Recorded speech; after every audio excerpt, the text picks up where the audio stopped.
The Israeli government and the U.S. Naval Attaché dropped a brown paper sack on the deck in the forepart of the ship, weighted down with an orange, had a business card in it.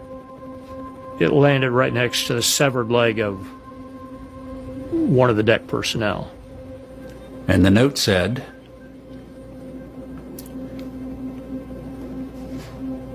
"Do you have casualties?" Pretty obvious that there were casualties. I mean, there's still body parts and blood streaming down the bulkheads. So his message, "Do you have casualties?" was kind of out of place.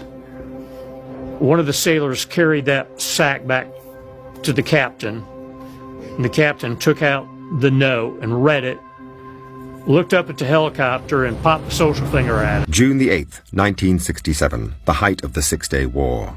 The USS Liberty, an American spy ship, had just been attacked by Israeli jets and torpedo boats while in international waters off Egypt. Badly damaged, 2/3 of its crew were dead or wounded.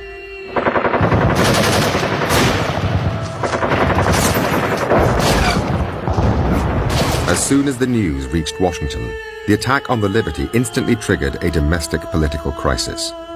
According to documents released under the Freedom of Information Act, one solution suggested in American government circles was to sink the Liberty so journalists could not photograph it and inflame public opinion against the Israelis. The NSA rejected this idea with an impolite comment. Handling the media became the top priority. I was taken to my home in White Oak, Maryland. My name is Patricia Blue Rashakas, and my husband was killed on the Liberty. And by the time I got there, there were any number of people from the National Security Agency there. They were there to make sure that I didn't speak to anyone from the press, and I didn't. They stayed night and day. Back in the Mediterranean, the Liberty was now listing at 10 degrees, a massive hole in the hull, above and below the waterline. The planes that they said they were sending to us never arrived. What I was afraid of, and I think most of us, was that we were going to sink. Well, the mess decks was pretty much littered with the wounded. It looks like something out of a horror movie, with people standing around or lying, wounded and dead and stunned, their heads missing, parts of their bodies. The Liberty had only one doctor on board, with very limited medical resources.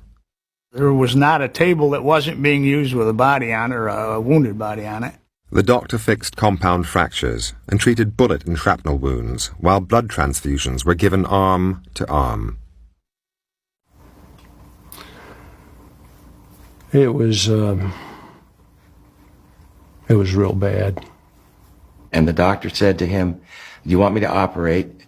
He says, "You're probably going to die if I do it, and you'll certainly die if I don't." And he said, "Go ahead, doctor." And so when the doctor operated, we held him as tight as we could. It was horrible pain, I'm sure, for him. And all of a sudden, he went limp, and he died right there. I don't want to ever see anything like that again.